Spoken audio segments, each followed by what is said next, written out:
आस्था, धर्म और वैराग्य की नगरी प्रयागराज में आप सभी का स्वागत है। आज हम सभी प्रयागराज के बारे में फिर से जानने का प्रयास करेंगे और इसका महत्व क्या है उसके बारे में चर्चा जो है हमारे साथ दीपिका मिश्रा जी हैं उनसे करेंगे। और दीपिका मिश्रा जी को धर्म के बारे में जानकारी है और साथ में ये एक समाज सेवी भी है। तो सबसे पहले सच तक न्यूज़ में मैडम आपका स्वागत है। धन्यवाद, नमस्कार। अच्छा, ये बताइए, जो अभी हम लोग प्रयागराज में हैं, इसके पहले इसका नाम इलाहाबाद हुआ करता था और उसके पहले भी प्रयागराज हुआ करता था। तो आखिर प्रयागराज है क्या और इसका नाम प्रयागराज क्यों पड़ा? जी, इसका बहुत हमारा पौराणिक संबंध है, क्योंकि जब से इस ट्रस्ट की रचना हुई थी तब से प्रयाग जो है वो हमारे धर्म में रहा है। क्योंकि ब्रह्मा जी ने सबसे जो प्रथम यज्ञ किया था वो प्रयाग की धरती पर किया था। तो प्रा माने होता है बड़ा और याग माने यज्ञ। तो जो सबसे बड़ा यज्ञ ब्रह्मा जी ने इस धरती पर किया वो प्रयाग की धरती पर किया था, इसलिए इसका नाम प्रयाग पड़ा। दूसरा इसका अर्थ ये है, प्रा माने बहुत सारे। तो इस धरती पर जब से इस सृष्टि की रचना हुई है तब से अनेक यज्ञ होते आए हैं, ऋषि मुनि यहाँ वास करते आए हैं, इसलिए इसका नाम प्रयाग पड़ा। अब ये प्रयागराज कैसे बना कि ब्रह्मा जी ने जब सबसे यहाँ पे तीर्थ जो थे उन्होंने कहा एक बार ब्रह्मा जी से कि आप इस धरती हमको इन तीर्थों का एक राजा बना दें, जिससे हम सब संयमित होकर उसके अंडर में काम करें, अनुशासित होकर। तो उन्होंने इस पूरी पृथ्वी पर जब भ्रमण किया तो उनको ऐसा कोई भी स्थान नहीं मिला जहाँ इतना बड़ा तट हो संगम का। हमारे भारत भूमि में 14 संगम तट हैं, 14 प्रयाग हैं, कर्ण प्रयाग, रुद्र प्रयाग। जब आप अलकनंदा से बद्रीनाथ से आएंगे तो प्रयाग हैं, लेकिन संगम जितना चौड़ा पाट और तट कहीं भी नहीं है जहाँ इतने एक साथ कल्पवासी रह सकते हों, इतना बड़ा मेला लग सकता हो, इतने लोग, लाखों लोग एक साथ, करोड़ों लोग स्नान कर सकते हों। तो उन्होंने प्रयाग की धरती को, संगम को प्रयागराज बना दिया, यानी सभी तीर्थों का राजा प्रयागराज, जिसके अंडर में सभी तीर्थ कार्य करेंगे। यानी कहने का मतलब है कि धरती पे जितना भी तीर्थ है उसमें सभी तीर्थों का राजा जो है वो प्रयागराज है। और अभी हम लोग प्रयागराज में हैं। आपने इस जवाब के दौरान 2 चीज़ों का जिक्र किया, एक संगम और दूसरा कल्प। और आपने बताया कि 14 संगम है। तो क्या 14 जो संगम है वो सभी संगम पे गंगा, जमुना, सरस्वती मिलती है? जी, संगम का अर्थ ही यही है जहाँ पे गंगा, यमुना, सरस्वती का मिलन होता हो। तो इन 14 जगहों पर तीनों का, गंगा, यमुना, सरस्वती जी का मिलन होता है। लेकिन यहाँ गंगा, यमुना, सरस्वती के मिलन के साथ साथ बहुत बड़ा माँ क्षेत्रफल देती है जिसमें लोग आके सरस्वती नदी जो है वो विलुप्त नदी मानी जाती है। क्यों विलुप्त नदी मानी जाती है? ब्रह्मा जी की मानस पुत्री हैं सरस्वती जी, और ब्रह्मा जी ने उनके जन्म के बाद जो है वो उन्हीं पर कुदृष्टि डाली। उनको इस वजह से सरस्वती जी नाराज हुई और वो विलुप्त हो गईं। और ब्रह्मा जी उनको पूरी पृथ्वी पर भ्रमण करते रहे, लेकिन वो छुपी रहीं, वो सामने नहीं आई। तो एक तो कारण उनके विलुप्त होने का ये था। एक ये था कि इस धरती पर सरस्वती जी नदी के रूप में बहुत बहती थी पौराणिक काल से। जब भगवान कृष्ण थे तो द्वारिका, वो बलदाऊ जी और कृष्ण भगवान सरस्वती नदी के मार्ग से ही पहुँचे थे। लेकिन जब यवनों का राज हुआ तो उन्होंने यहाँ पर इस तरह के कार्य करने शुरू हुए, जिससे सरस्वती जी ने कहा कि अब हम इस धरती पर रहना नहीं चाहते हैं, और वो विलुप्त हो गई। और उसके बाद जब यहाँ पे प्रयाग में संगम तट पर ऋषि मुनियों ने उनकी फिर से आराधना की, तपस्या करी, तो सरस्वती कूप के रूप में दोबारा उनका यहाँ पे जन्म हुआ और वो पाताल लोक के माध्यम से गंगा, यमुना और सरस्वती का मिलन हुआ। पाताल लोक के माध्यम से संगम के तट पर सरस्वती नदी का मिलन हुआ। और आधुनिक ज़माने के बहुत सारे साइंटिस्ट ने रिसर्च भी किया तो पता चला कि संगम के तट पर एक तीसरी नदी है। और इसीलिए मैं कहता हूँ कि बहुत ऐसे जगहों पे विज्ञान पे आस्था और धर्म भारी पड़ जाता है। अच्छा, इस सवाल जवाब के दौरान आपने कल्प शब्द का जिक्र किया था।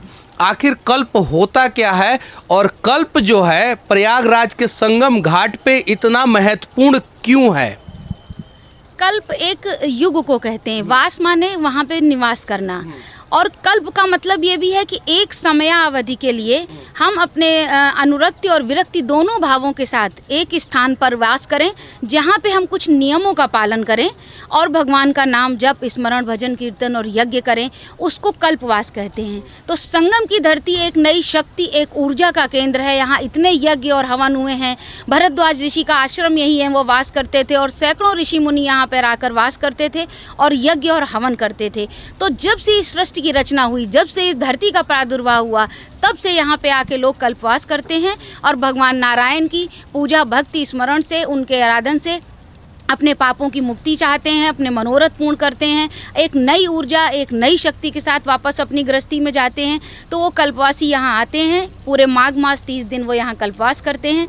ऐसा हमारे पुराणों में, पद्म पुराण में भी बताया गया है कि 30 दिन का जो कल्पवास हम लोग करते हैं, उससे हमें बहुत अनेकों पुण्य, अश्वमेघ 100 अश्वमेघ यज्ञ के बराबर पुण्य की प्राप्ति होती है, जो कि हम पूरे वर्ष जो स्नान, ध्यान, जप और पूजन करते हैं, उससे करोड़ों गुना ज़्यादा यहाँ पे माघ मास में कल्पवास में दान, पुण्य और स्नान ध्यान का हमें फल प्राप्त होता है। इसलिए हर वर्ष लाखों कल्पवासी इस प्रयाग संगम तट पर आते हैं और कल्पवास करते हैं और भगवान का पुण्य लाभ और अपने मनोरथ पूर्ण करते हुए वापस नई ऊर्जा और नई शक्ति के साथ अपने ग्रहों को वापस जाते हैं। इंटरव्यू में चलते चलते हम लोग यहाँ पे पहुँच चुके हैं। यहाँ पे एक अक्षय वट है सामने। ये अक्षय वट जो है गंगा, जमुना, सरस्वती के संगम पे है। आखिर इसका क्या इम्पोर्टेंस है अक्षय वट का, ये जो सामने है? अक्षय वट को हमारे हिंदू धर्म में, पुराणों में इसको मोक्ष प्रदाता कहा गया है। इसको दर्शन मात्र से मनुष्य मोक्ष का अधिकारी हो जाता है। इसके पहले पुराने युग में लोग इसमें वृक्ष पर चढ़कर यमुना जी में कूदकर प्राण देते थे मुक्ति प्राप्ति के लिए। ये जो सामने अक्षय वट दिख रहा है, ये मतलब तब से है जब ब्रह्मा जी ने अपना प्रथम यज्ञ किया था। तो सबसे बड़ा जो यज्ञ था उसमें ब्रह्मा जी पुरोहित थे, शिव जी उसके देवता थे और नारायण उसके यजमान थे। तो इन तीनों शक्तियों से यज्ञ हवन होने के बाद एक शक्ति पुंज प्रकट हुआ, जिससे उन्होंने इस अक्षय वट की स्थापना करी और इस अक्षय वट के दर्शन मात्र से लोगों को मोक्ष की प्राप्ति हो जाती है। इसमें भगवान बाल मुकुंद के रूप में हर पत्ते पर निवास करते हैं। और जब भी मार्कंडेय ऋषि ने एक बार भगवान नारायण से कहा था कि आप हमें इसकी महिमा दिखाएं, कि आप बताते हैं कि इससे मुक्ति प्रदाता है, तो उन्होंने पूरी इस धरती को जलमग्न कर दिया। लेकिन अक्षय वट के कुछ पत्ते उनको जल के ऊपर दिखाई देते रहे। अक्षय वट का कुछ भी क्षय नहीं हुआ और उसके ऊपर भगवान ने बाल मुकुंद के रूप में मार्कंडेय ऋषि को दर्शन दिए। तब से उनको ये पता हुआ कि ये किन शक्तियों द्वारा बनाया गया और भक्तों के लिए कितना महत्वपूर्ण है। अच्छा, ये अक्षय वट जिसका कभी क्षय नहीं होता है, ऐसा कहा जाता है कि मुगल काल में इसे जलाने का भी प्रयास किया गया था, ख़त्म करने का प्रयास किया गया था, क्योंकि ये अकबर का किला है और अकबर के किला के अंदर जो है वो अक्षय वट है। तो इसमें कितनी सच्चाई है? जी, इस अक्षय वट को कई बार काटा और जलाया गया, अनेकों बार इसको समाप्त करने का प्रयास किया गया, लेकिन ये अक्षय है। अक्षय का अर्थ ही होता है जिसका कभी विनाश ना हो, तो कभी भी इसका क्षय नहीं होता। और इसके क्षय ना होने के पीछे भी एक कारण है कि जब राम, लक्ष्मण और सीता वन के लिए आए थे और भरद्वाज मुनि के आश्रम में गए, तो उन्होंने इसकी महिमा बताई और उन्होंने कहा कि आप अक्षय वट के नीचे जाके विश्राम करें। तो राम, सीता और लक्ष्मण ने आके अक्षय वट से अनुनय विनय की कि क्या आप हमें स्थान देंगे अपने नीचे आराम करने के लिए? तो उन्होंने बिल्कुल, उन्होंने कहा भले आपको दुनिया ने वनवास दिया हो, लेकिन आप हमारे वृक्ष के नीचे विश्राम करें, हम आपको जरूर जगह देंगे। तो उन्होंने वहाँ पे विश्राम किया। माता सीता ने अपने अक्षय अखंड सौभाग्य की प्रार्थना के लिए उनकी पूजा करी, उनसे वरदान प्राप्त किया और अक्षय वट को ये वरदान दिया कि आपका कभी भी पतझड़ नहीं होगा। आपके कितने भी पत्ते गिर जाएं, लेकिन आप हमेशा हरे भरे रहेंगे और पत्तों से भरे रहेंगे और लोगों को अपना आशीर्वाद देते रहेंगे। इसलिए आप कभी भी पतझड़ नहीं होगा, आपका कभी क्षय नहीं होगा। ये है अक्षय वट की कहानी। आगे चलेंगे संगम तट पर और वहाँ की भी कहानी जानने का प्रयास करेंगे। अभी हम लोग संगम के तट पर चल रहे हैं, लेकिन उससे पहले मैं कल्पवास का नियम क्या होता है, कैसे कल्पवास किया जाता है, उसके बारे में जानना चाहूँगा। क्योंकि यहाँ पे तट पे आप लोगों को दिख रहा होगा बहुत सारे टेंट है, और ये टेंट में आखिर कौन से लोग रहते हैं, क्या करते हैं, उसके बारे में थोड़ा बताइए आप। जी, यहाँ संगम तट पर जो कल्पवास करने के लिए आते हैं, तो इसको तंबू नगरी भी बोलते हैं।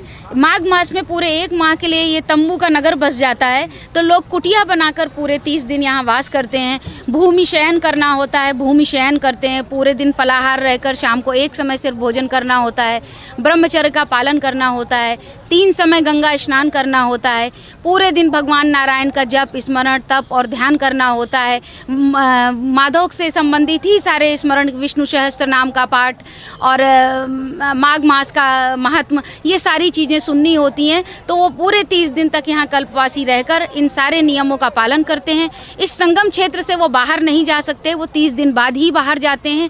तो जब मकर संक्रांति पर्व होता है, जब सूर्य मकर राशि में प्रवेश करते हैं, तभी से ये स्नान प्रारंभ हो जाता है। फिर पौष पूर्णिमा से लेकर माघी पूर्णिमा को ये कल्पवास समाप्त होता है और माघी पूर्णिमा पे लोग अपना कल्पवास समाप्त कर गंगा स्नान कर स्नान दाप और पूजन समाप्त करके दान पुण्य करके अपने गृहस्थ जीवन में वापस जाते हैं। संगम पे चलने से पहले ये पक्षी हमें दिख रहे हैं और अक्सर नदी का विशाल तट जहाँ पे होता है वहाँ पे इस प्रकार के अनेकों पक्षी देखने को मिलते हैं। जैसे विंध्याचल में हम लोग चले जाते हैं, वहाँ पे भी ये पक्षी अब विलुप्त हो रहे हैं और यहाँ पे दिखते हैं। तो यहाँ पे क्यों दिखते हैं, उसके बारे में बताइए।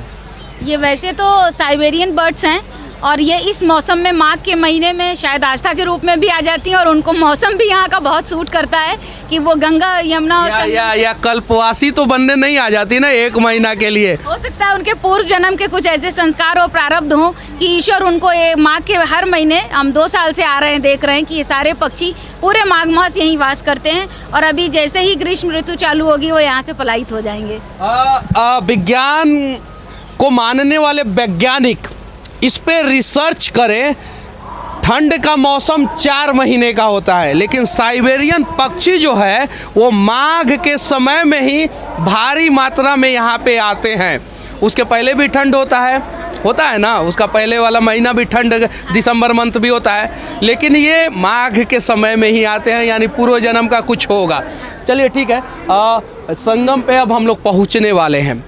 संगम की महत्व के बारे में आप थोड़ा सा बता दीजिए। जी, गंगा, यमुना और सरस्वती, वैसे तो कहते हैं कि माघ मास में शीतल जल में जहाँ भी पवित्र नदी हो, जलाशय हो, कुंड हो, नारायण उसमें वास करते हैं। श्री कृष्ण माधव के रूप में उसमें वास करते हैं और अभी अपने सभी भक्तों को पूरे उनकी हर इच्छित मनोकामना पूर्ण करते हैं जो शीतल जल में डुबकी लगाता है। लेकिन ये प्रयाग है, ये संगम है, गंगा, यमुना, सरस्वती तीनों नदियों का यहाँ पे मिलन है, इसलिए भगवान नारायण को ये स्थान बहुत प्रिय है। और कहते हैं कि जब माघ मास आता है तो हमारे सारे तीर्थ, सारे देवता और सारे पितृ यही संगम में तीर्थराज में वास करते हैं और इस जल में वास करते हैं।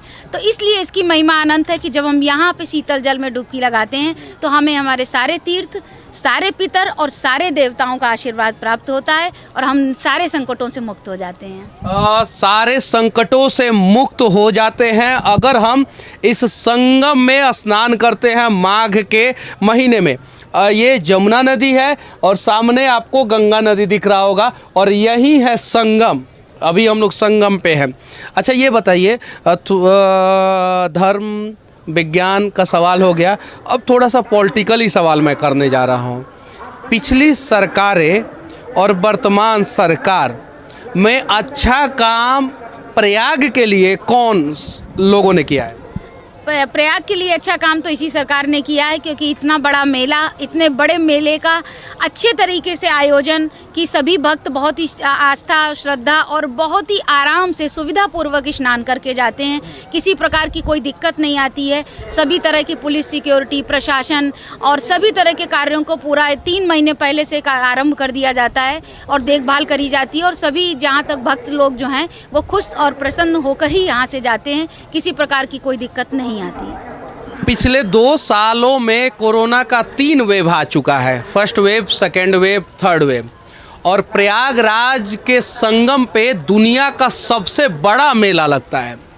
उसके बावजूद भी संगम घाट पे ऐसा कोई न्यूज नहीं है और अभी कभी सुनने को नहीं मिला कि यहाँ से कोरोना विस्फोट हुआ हो या किसी को कोरोना हुआ हो और यहाँ से कोरोना फैला हो।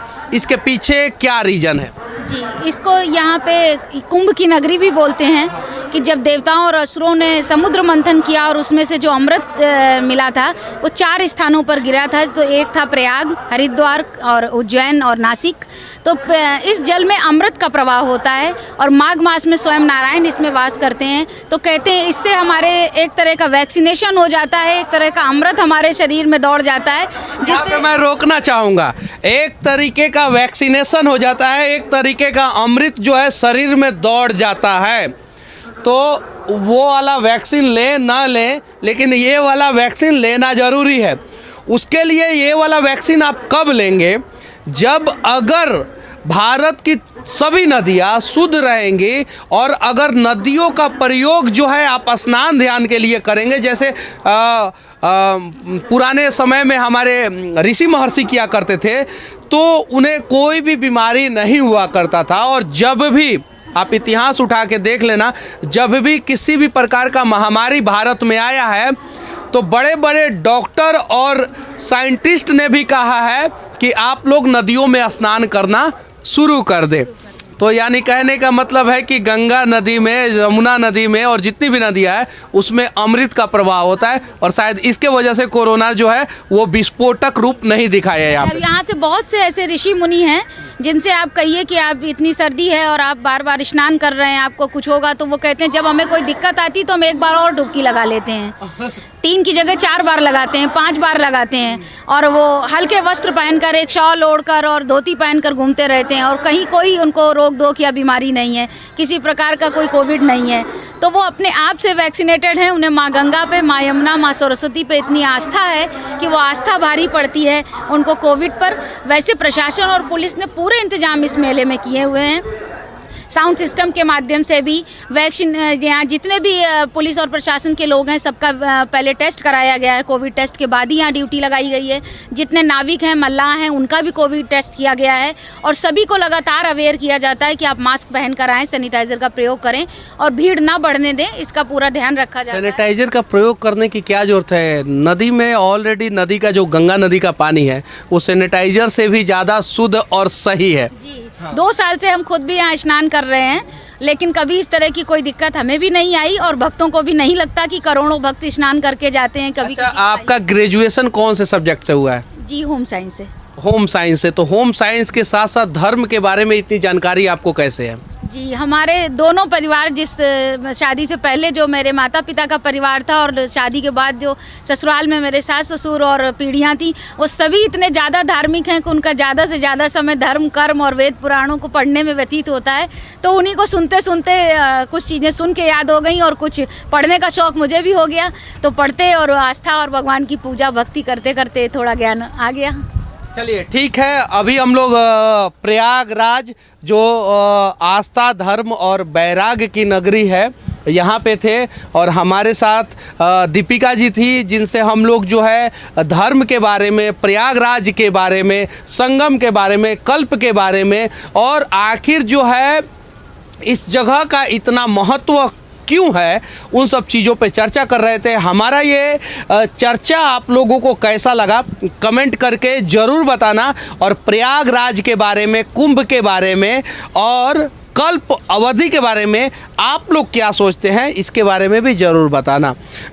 आखिरी में चलते चलते एक सवाल और सबसे महत्वपूर्ण सवाल अधूरा रह गया, बीच में आपने उसका जवाब देने का प्रयास किया कि कुंभ अमृत, कुंभ यहाँ पे क्यों लगता है?